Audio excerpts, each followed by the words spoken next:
की याद आ गई। हो न हो इसके पेट में मेरा पति विराजमान हो, संभाल करके फाड़ा लगाया है। जैसे ही फाड़ा लगाया, पेट में सुंदर एक सलोना बालक देखा, मधुर मधुर मुस्कुरा रहा है। बालक को देख करके बालक को देख करके रति ने मछली को काट छांट करके सम्राट को खिला दिया और उस बालक को लेकर के आई। जैसे माँ अपने बालक की सुरक्षा पालन पोषण करती है, इस प्रकार से पालन पोषण किया। लेकिन जब बालक प्रद्युम्न बड़ा हो गया तो माता के अंदर थोड़ा बदलाव आ गया, रति के अंदर। रति ने कहा, देवी आपने मेरा पालन पोषण किया है, आप तो मेरे लिए माँ के समान हैं, लेकिन आपका व्यवहार तो पत्नी जैसा मालूम पड़ रहा है, ऐसा क्यों? तब रति मुस्कुराई और उसने कहा, वास्तविक में पूर्व जन्म के तुम हमारे पति हो, मैं तुम्हारी पत्नी हूं। कैसे? सारी आद्योपांत कथा सुनाई। आप कामदेव थे त्रेता के, जब भगवान शिव ने आपको भस्म कर दिया तो मैं रोती हुई भगवान शिव के पास में गई, तो शिव ने हमें आपसे मिलने का वरदान दिया था। जब यदुवंश कृष्ण अवतारा, जब यदुवंश कृष्ण अवतारा, जब यदुवंश कृष्ण अवतारा, जब यदुवंश कृष्ण अवतारा, कोई हरण वही धारा, कोई हरण। आइए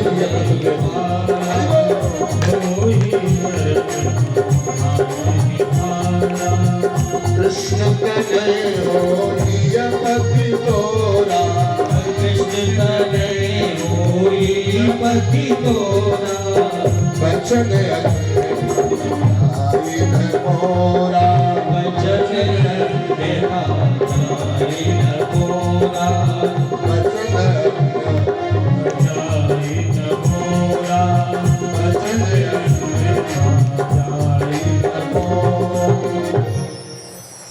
भगवान शिव ने वरदान दिया था, देवी तुम संबर दैत्य के यहाँ रति दासी का काम करो और भगवान कृष्ण का प्रद्युम्न तुम्हारा पति बनेगा। प्रद्युम्न बड़े प्रसन्न हुए तो बोले, एक काम करो। बोले, क्या? मेरे पिताजी से बुलाओ। रति ने कहा, शादी करोगे? बोले, हाँ। आज रति ने प्रद्युम्न को बहुत समय के बाद में पिता कृष्ण और माता रुक्मिणी से मिलाया। भगवान कृष्ण भी बड़े प्रसन्न हुए। समय आने पर प्रद्युम्न और रति का विवाह कर दिया, जहां एक अनिरुद्ध नाम का बालक पैदा हुआ, जिसका विवाह शोणितपुर की राजधानी, जिसका राजा बाणासुर की पुत्री चित्रलेखा के सहयोग से उषा के साथ में विवाह संपादित हुआ है। परीक्षित ने कहा, गुरुदेव आपने अभी तो ये पहले विवाह की कथा सुनाई, मैंने सुना है 16,108 विवाह हुए हैं। भगवान ने कहा, दूसरा विवाह सत्यभामा के साथ में हुआ, सत्राजित नाम के राजा, भगवान सूर्य नारायण के सखा थे। आसीत सत्राजिता सूर्यो भक्तस्य परमा सखा, प्रीत तस्मै मणिं प्रादात्, शेमंतिका सूर्य दुष्टका, अप्रीतस्मै मणिं प्रादात्, सूर्य दुष्टः शेमंतिका। सत्राजित नाम के राजा हैं, जो भगवान सूर्य नारायण के भगत हैं। एक बार मणि प्रदान कर दी, 8 बार दैनिक सोना दिया करती है। ऐसी महामणि, ऐसा खजाना। देखो, राजा के पास में मणि होती है, लेकिन संत के पास में भी एक मणि होती है। राजा की मणि तो एक सीमित दायरे में होती है, जो भेदभाव भी कर देती है, लेकिन संत की जो मणि होती है, संत का जो खजाना है, वो किसी से भेदभाव नहीं करता है। और पारस मणि आपने नाम सुना होगा, देखा तो नहीं होगा, लेकिन नाम सुना होगा। पारस मणि की विशेषता क्या है? पारस मणि की विशेषता होती है, कदाचित लोहा हो और लोहे में पारस मणि स्पर्श कर दी जाए तो उसको सोना बना देती है।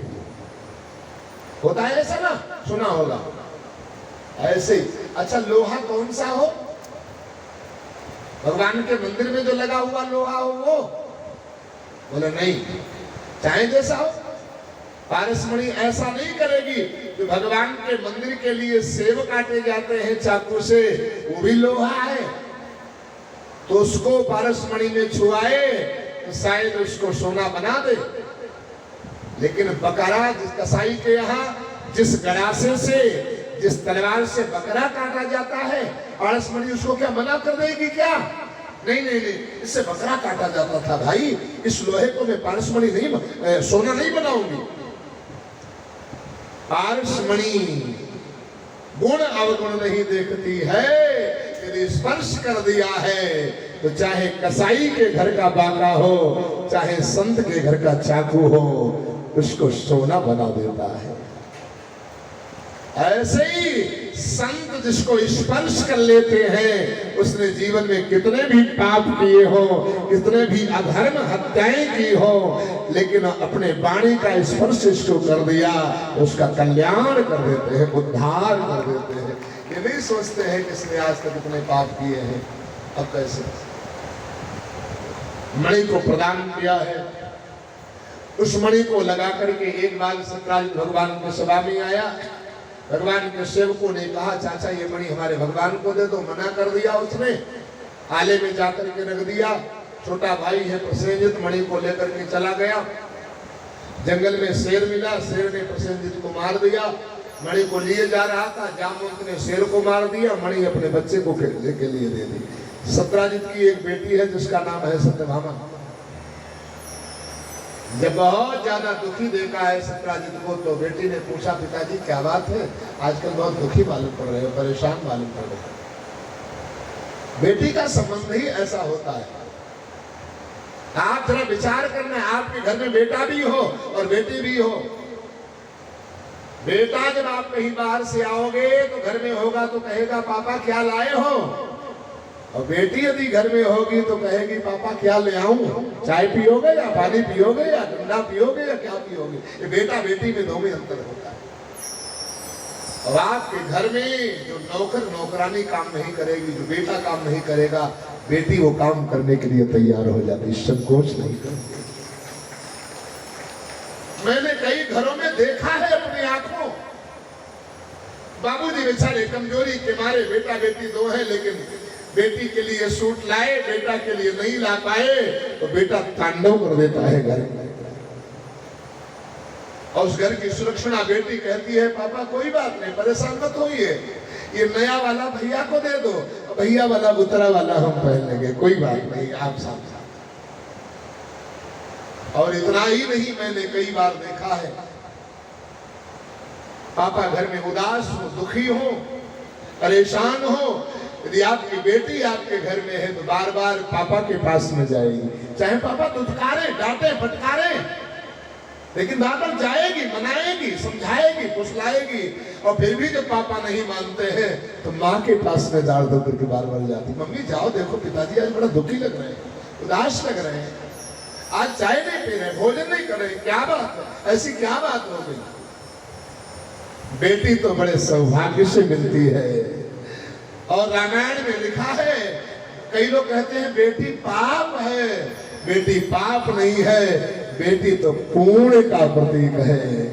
बेटी तो उऋण करने के लिए हमारे घर में आती है, कन्यादान कराने के लिए, कि आपने किसी को कन्या को लिया है, इसलिए कन्यादान करें आप, तब कन्या के रस से उऋण हो। बेटी तो साक्षात लक्ष्मी और धर्म का अवतार हो, पाप नहीं, पुण्य है। गुरुदेव वशिष्ठ कहते हैं जनक सुकृति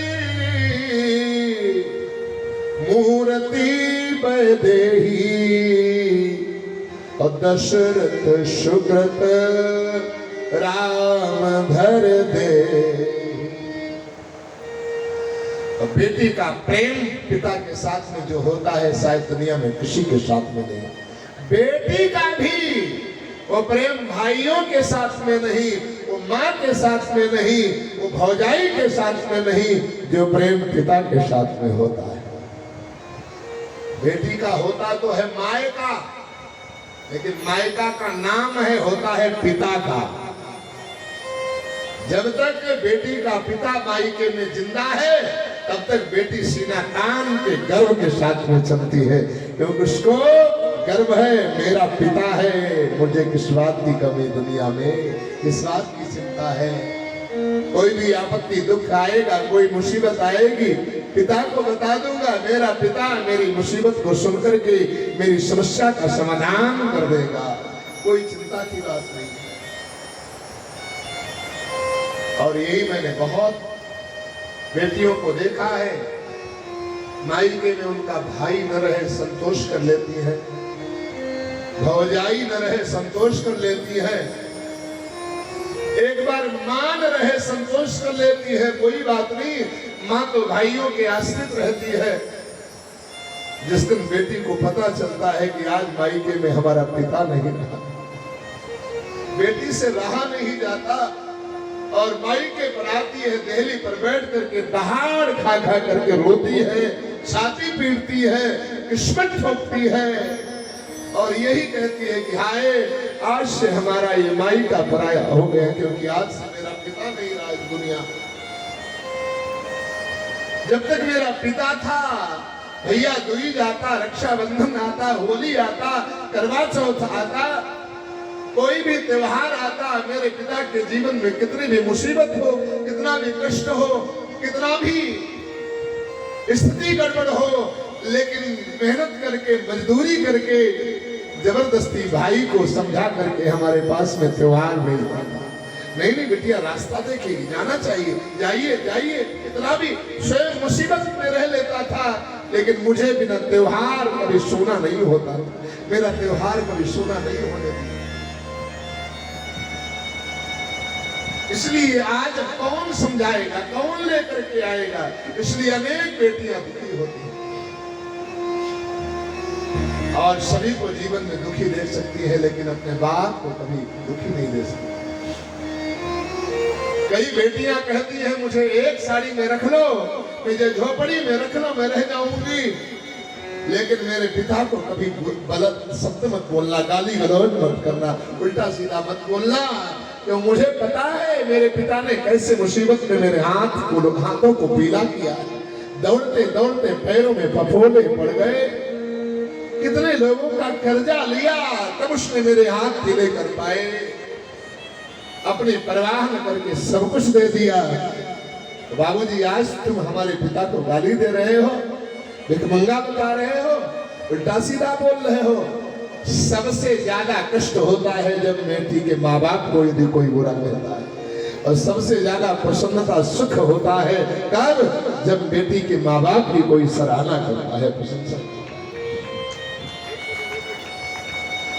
बेटी चाहे अपनी हो या दूसरे की बेटी हो। और हमारी एक बेटी का आगमन हुआ है, सोनम बेटी गुप्ता जी की, लाडली पुत्री, बहुत बहुत साधुवाद धन्यवाद। बेटी चाहे अपनी हो या, आज बड़ी विडंबना है, उन लोग कहते बेटी और बेटा में, बहू में अंतर नहीं, अंतर होता है, इनके साथ में दुर्व्यवहार किया जाता है, इसलिए कहती है अंतर होता है। कई घरों में जहर खा के बेटियां मर जाती, फांसी लगा के बेटियां मर जाती, तेल छिड़क करके बेटियां, सल्फास खा के बेटियां मर जाती हैं, इतना इनको प्रताड़ित किया जाता है, क्यों कि इनको कष्ट नहीं हो, कष्ट दिया जाता है।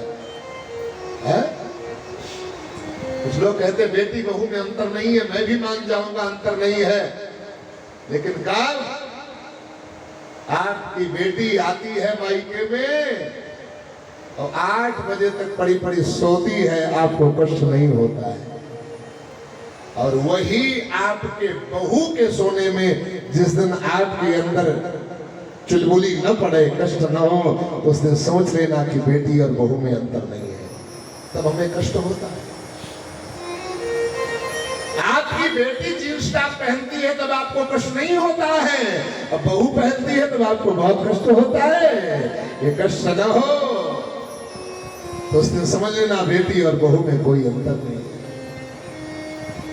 अरे कम से कम हम लोग भारतीय संस्कार हैं, भारतीय संतानें हैं, भारतीय संस्कारों से सींचे हुए हैं, पले हुए हैं, ऋषियों की संतान है, कम से कम अपनी संस्कृति और संस्कार को ध्यान रखें। ऐसा हमारा पहनावा होना चाहिए, हमारा बढ़ावा होना चाहिए। दूसरे को बाद में हम दोष दे, पहले अपने को संभालें। कई बार ऐसा होता है, बुरा मत मानना भाई, हम लोगों को जिम्मेदारी है संतों की, इसलिए मैं इशारा कर रहा हूं, समझा रहा हूं।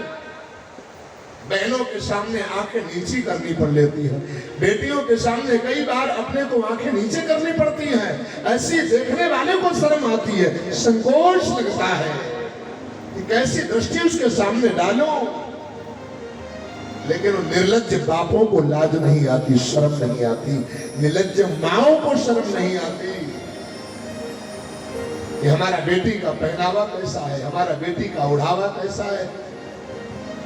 पहनावे ओढ़ावे से संस्कार का पता चल जाता है, बातचीत से उसके आचरण का पता चल जाता है। इसलिए एक बार कुछ लोगों ने कहा, आओ महाराज जी तुमको चित्रहार दिखावे, चित्रहार चित्रहार। हमें पता नहीं चित्रहार क्या होता है। तो 2-4 लड़की लड़का उसने कूदे, फटे हुए कपड़े पहने, और रात भर गया घेरा। हमने कहा चित्रहार कब आएगा? एक ने कहा, अरे महाराज वो तो निकल गया। हमने कहा क्या? बोले जो उल्टा सीधा कूद रहे थे वही चित्रहार। हमने कहा तुम तो कहते हो चित्रहार, लेकिन मैं तो इसका नाम चरित्रहार रखना चाहता। ये चित्रहार नहीं, चरित्रहार है। संस्कार ही बिगाड़ करके रख दे, चित्रहार है, चरित्रहार, चरित्रहार है। हम लोग चित्र को संभाले और अपने चरित्र को भी संभाले। पहनावे उढ़ावे से चरित्र का पता चल जाता है, भावनाओं का पता चल जाता है।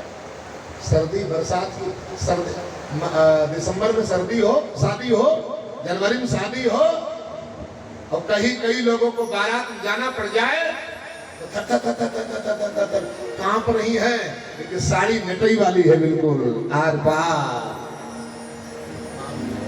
भले उससे ज्यादा पैसा लग जाए, डॉक्टर साहब के पास में चला जाए, लेकिन फैशन में कोई गड़बड़ी नहीं होना चाहिए।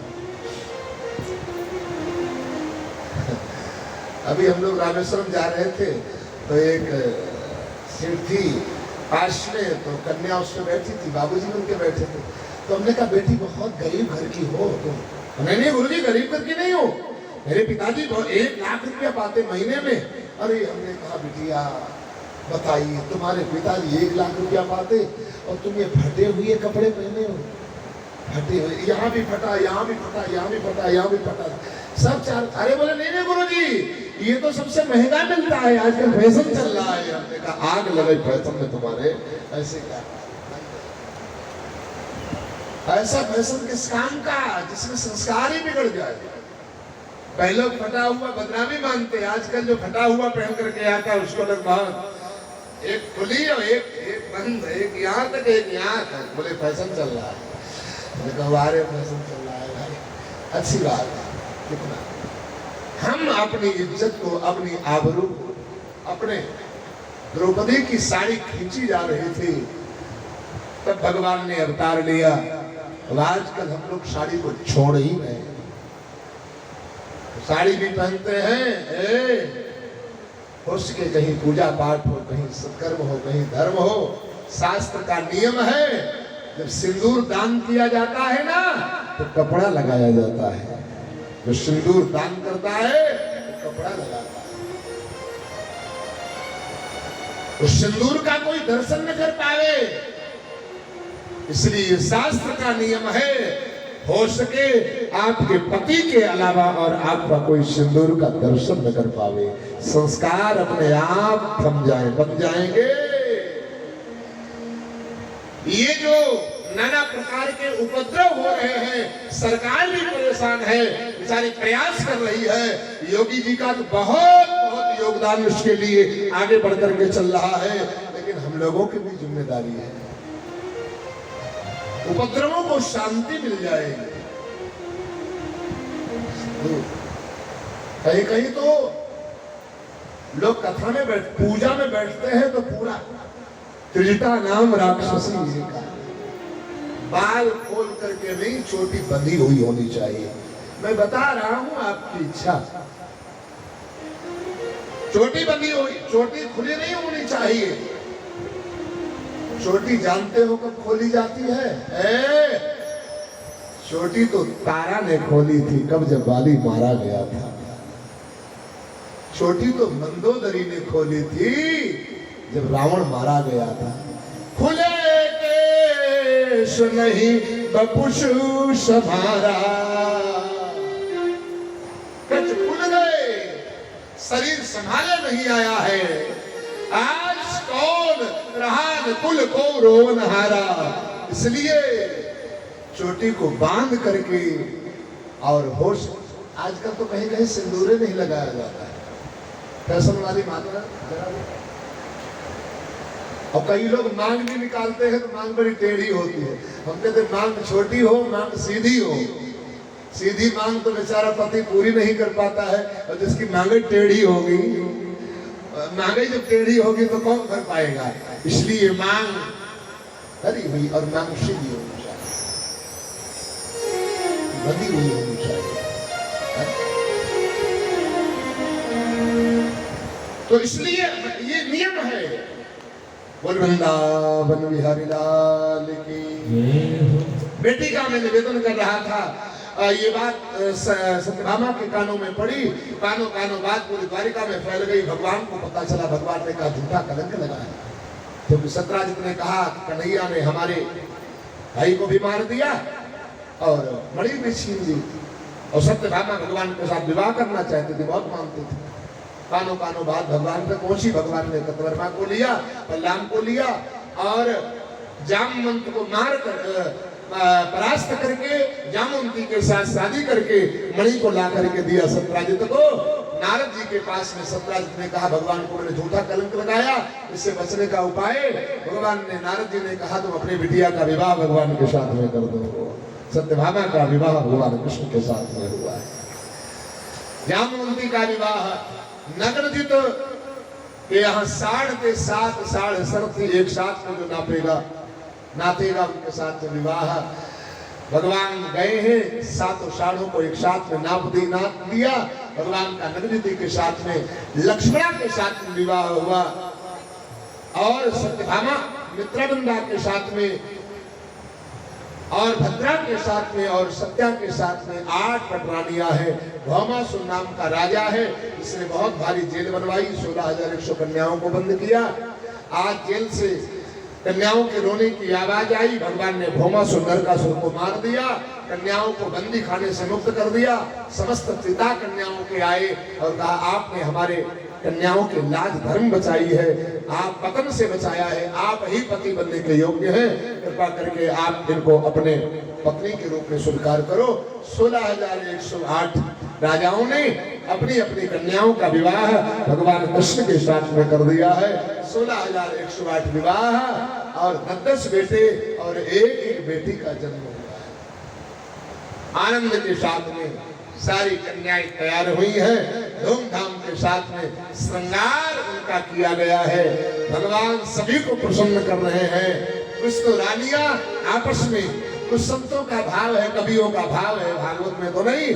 सुंदर श्रृंगार किया है, सजाया है श्याम सुंदर की दुल्हन बनने के लिए। आइए भावनाओं से हम सभी लोग थोड़ा गुनगुनाएं, शायद हम भी कभी भगवान की दुल्हन बना जाए, हमें भी परमात्मा प्रीतम के रूप में कभी दर्शन हो।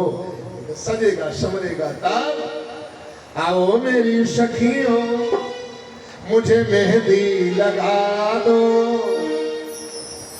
मेहंदी लगा दो मुझे सुंदर सजा दो, मुझे श्याम सुंदर की दुल्हन बना दो, मुझे श्याम सुंदर की दुल्हन बना दो। आओ मेरी सखियों मुझे मेहंदी लगा दो, मेरी सखियों मुझे मेहंदी लगा दो, मुझे लगा दो, मुझे सुंदर सजा दो, मेहंदी लगा दो मुझे सुंदर सजा दो, मुझे श्याम सुंदर की दुल्हन बना दो, मुझे श्याम सुंदर की दुल्हन। राधे राधे।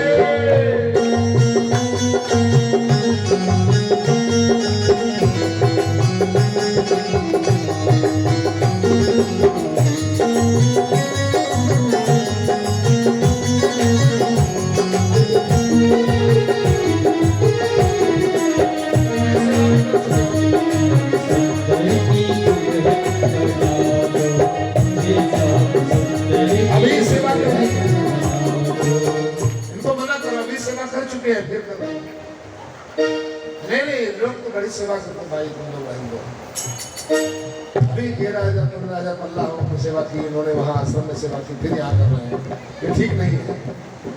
आइए लक्ष्मी नारायण जी बहुत बहुत हमारी तीसरे मीनू जी मौर्या पारा से, संतोष जी बहुत बहुत साधुवाद।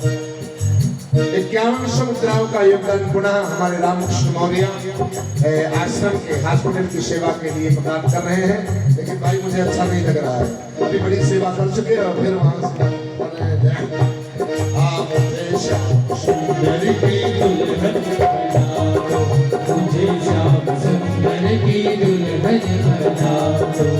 दुल्हन बना दो मुझे सुंदर सजा दो, दुल्हन बना दो मुझे सुंदर सजा दो, सुंदर सजा दो मुझे दुल्हन बना दो, सुंदर सजा दो मुझे दुल्हन बना दो। ये श्याम सुंदर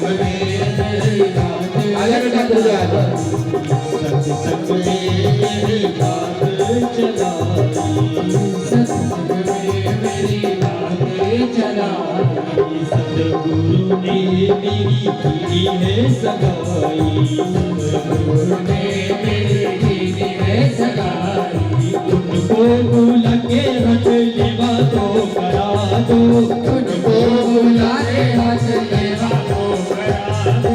मुझे श्याम सुंदर की दुल्हन बना दो, आओ मेरी सखी मुझे मेहंदी लगा दो, आओ मेरी सखी मुझे मेहंदी लगा दो, मेहंदी लगा दो मुझे सुंदर सजा दो, मेहंदी लगा दो मुझे सुंदर सजा दो। ये श्याम सुंदर की दुल्हन बना दो, मुझे श्याम